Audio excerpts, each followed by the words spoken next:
All right, welcome back, everybody, to another Men Talking Mindfulness, little micro dose, and we're going to talk about frustration today. Frustration, what it is, what it looks like, how it's expressed, my own experiences, and some stories about frustration, and then what you can do about it. So you may want to get, actually, if you're at your desk or something, get a pen and paper, and this can be very helpful for you to become more aware, just journaling about your frustrations and stuff like that, and I'll prompt you a little bit later in this microdose to do that, but you can take some notes starting right now if you like. So why frustration? Well, this was identified, if you go back and listen to our episode on self-reflection. Self-reflection, they did this like Harvard Business Review study on self-reflection, and three things that people self-reflected on the most were surprise, frustration, and failure. So I figured, hey, frustration is a big part of our lives. If it's being identified as one thing that we most often reflect on is frustration. So let's dive in and talk about it. So we'll kind of get into what it is. So it's like, frustration is a common emotion. It's a common emotional response to opposition related to anger, annoyance, and disappointment. That's basically what frustration is. How it shows up in my life, when I lose control of a situation, and that's identified throughout the literature as one way that, frustration expresses itself, is when you kind of lose control. Something isn't going your way. When I start to lose, if I'm like being very competitive in a particular thing, I might start feeling as I lose or kind of not being as successful as I like, whatever that particular competitive pursuit is, I could start feeling that frustration. When I see, for me, like when I see something that could be done better, or more efficiently or something like that, like it's a little tricky for me, and I could definitely get frustrated. Petty arguments are a source of frustration. When I'm not being listened to, I get very frustrated when I'm not being heard. Petty situations, or listening or being a part of a petty situation is frustrating. Adults acting like children. Ignorant conversations, injustices are frustrating to me, and when something is challenging and very just very challenging, I can get very easily frustrated in that situation. So frustration takes me out of my game. It shuts me down. It takes me away from the clarity that I want and the clarity that I need to be, to just really be effective, to be a super awesome badass. And that's a little shout out to our mastermind group that's going to be graduating later this month. So, hey guys. So what else does this frustration look like? Well, there's two types. There's an active and a passive frustration. It could show up as more anger. It can show up as violence as well. But frustration could be a big signal that you and can propel you to do better with whatever it is that you're working with. It's a signal. It's like, hey, there's a deficiency here, and you can do something about that deficiency. The frustration, there's two types. There's internal frustration, and this shows up and arises when you're unable to fulfill like a personal goal, or desire isn't being met, or there's some sort of instinctual drive that isn't being met, or some other need that isn't being met. Also dealing, like I mentioned earlier, dealing with perceived deficiencies such as a lack of confidence or fear of social situations, that can definitely create frustration. External causes of frustration are, they say here in the literature, is conditions outside of an individual's control, such as a physical roadblock or some sort of obstacle, a difficult task. Could elevate frustration levels and create frustration, or if you perceive that you're kind of like your time is being wasted, or you're wasting your time with something. Frustration can also be a signal that improvement is needed. So if it's a good thing. It's not all bad frustration at all. So instead of allowing this feeling to beat you into submission, ask yourself how I can be better next time. Or what is the lesson here, or what can I do in order to improve a little bit, every day. So here's like a frustration moment for me. It takes me back to my high school days playing basketball. I believe this was my senior year. I can't remember exactly, but It was in the cold winter of Pennsylvania. I lived, at an elevation about, I think it's like 2,200 feet or something like that. So we got a lot of snow, and it was very cold. And, the weather had nothing to do with that particular game. It was just embarrassing. I don't know. I just did not have a good game. And it was just frustrating to play so poorly in front of like my parents, in front of my coaches, in front of my friends. It was an away game, and we came back home, and I don't know what time I got home, 8, 9 o'clock at night. And like I said, it was definitely cold, and there was like not a ton of snow on the ground, but there were like mounds of snow out. Yeah, my basketball court was right outside on the street, and so the snow like kind of banked into into the sidewalk and into the side of the street. So the street was open, and I might have put some gloves on to start, and I just went out and I just started to shoot jump shots, and I just kept shooting and shooting and shooting because this frustration, I just didn't want it to. I don't know. I didn't, I wasn't mindful back then. I just didn't want to live with this experience of frustration, and maybe I would never show up at another basketball practice or pick up a basketball again. And I just took that time, as I look back on this and self-reflect, that I just wanted to remind myself that I am a good basketball player. And, obviously I had the desire to play basketball. I also wouldn't be, in like 9 o'clock at night, at like, 20, 30 degree weather outside, me shooting hoops. And I shot hoops for like 30 minutes, and I think it just helped move that energy of frustration out of me. And then I was able to show up and with a smile on my face for the next day of practice. So, what's interesting about frustration and self-improvement, something that I really appreciate in Atomic Habits that James Clear talks about. And, we're coming near, or maybe we're in New Year's resolution time that you're listening to this. And, the statistics say that after like 3 weeks of people trying to make these changes and live with these new resolutions, most people are out of the 80% of the people are done and back to their old habits, back to their old selves within 3 weeks. So by that 21st, 22nd, 23rd of January, if you're listening to this and you don't have your resolution in check anymore, or you're kind of like falling behind and not feeling so great, or feeling frustrated about yourself, maybe this will help you. And they say also by, the end of February, it's like 95% of the people are just doing nothing new. But James Clear, he talks about how 1% change every day. And if you work on whatever that deficiency is that is causing a particular frustration, whatever it is, could be something at work, could be something social, could be a skill you're trying to acquire, whatever it is, it's going to take time. It requires a lot of patience. But if you just keep showing up every day and just chip away a little bit, and just looking for 1% change every day. It doesn't sound like very much, but over time, that 1% develops a critical mass, is what I like to call it. And then it like has this massive hockey stick approach, he says, because what happens like the first few weeks, and you're accessing your resolution, you're making some changes, you're feeling great about yourself, but you're not seeing results. This is super key, and that's frustrating when we don't see results, because this is, hey, I'm putting the time in, I wanted to lose weight, or whatever else you're trying to do. I wanted to like put on some more muscle mass, and I'm not seeing any numbers change in the scale in my favor, or they're not changing dramatically enough to meet the expectations of my mind. People, what happens, and this is the way 1% change, this is how change occurs. We have this like massive ambitious spike in the beginning. We do a lot of work.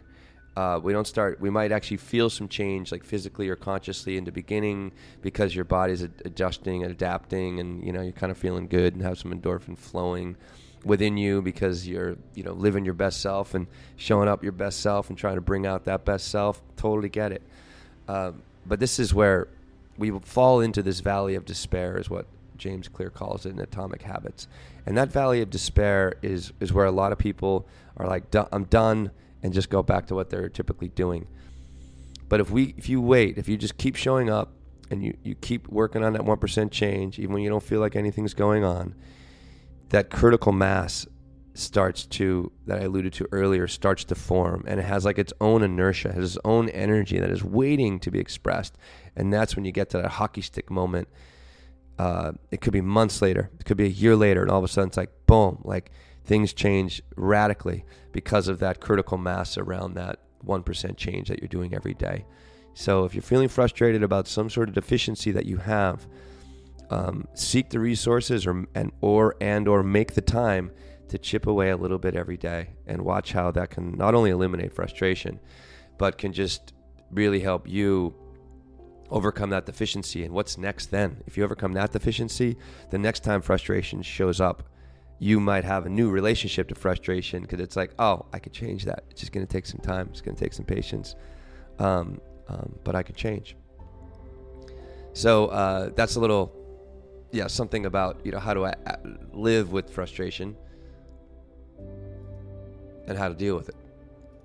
So what does frustration do to us? We're overcome with the experience and the emotional life and living and bathing ourselves in frustration. What also brings up, and it could attract other emotions as well, like anger, or you might get violent, or, it's like attracts like, so if you're frustrated, that energy is going to pull other things, other feelings towards you as well. And then, boy, you can really be emotionally overcome and emotionally hijacked, and it's tough to find your way back sometimes.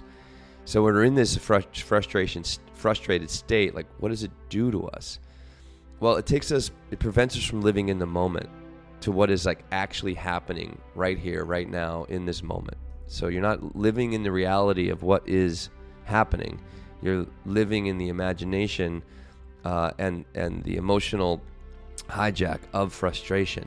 And you're being just told the story of the mind, being that you are deficient, or nothing ever good comes of this situation, or this person is always an asshole or something like that, so nothing's going to change. Or so it just starts telling you all sorts of stories that isn't true. So it takes you out of the moment, and it prevents you from adjusting to the current.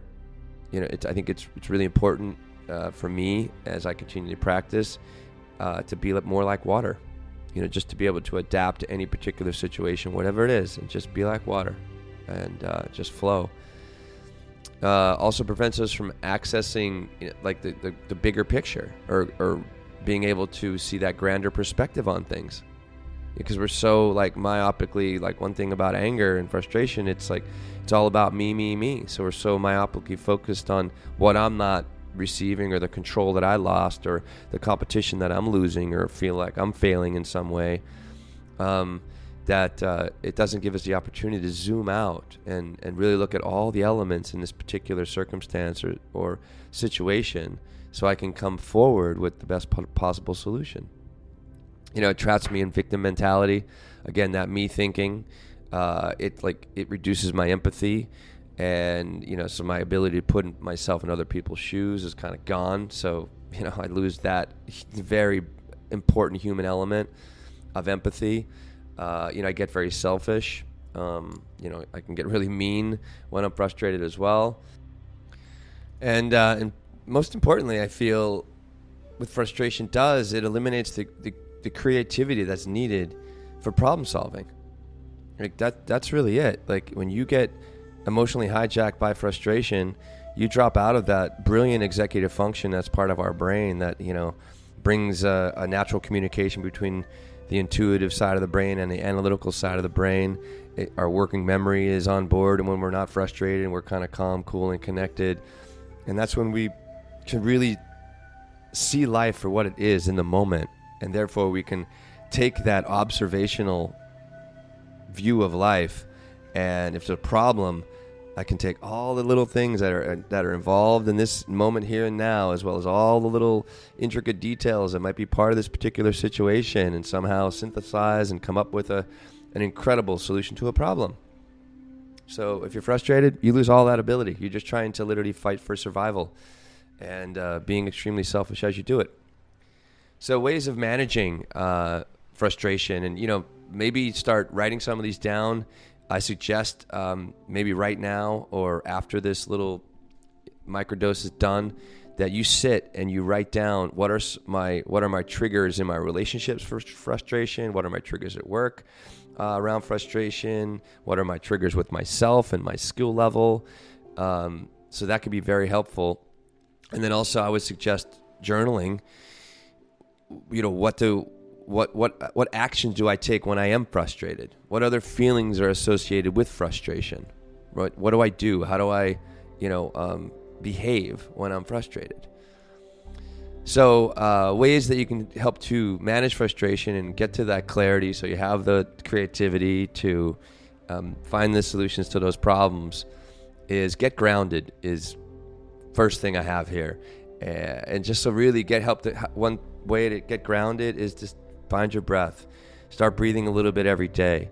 When you get to know frustration and develop more of that emotional literacy, when you feel frustration beginning to arise, instead of letting it blossom in its full manifestation and start to hijack your actions, and then you just are overwrought and overcome by frustration, taking that breath. As soon as you get to know and see and feel that frustration rising, you can relax with the breathing, calm yourself down, and get grounded.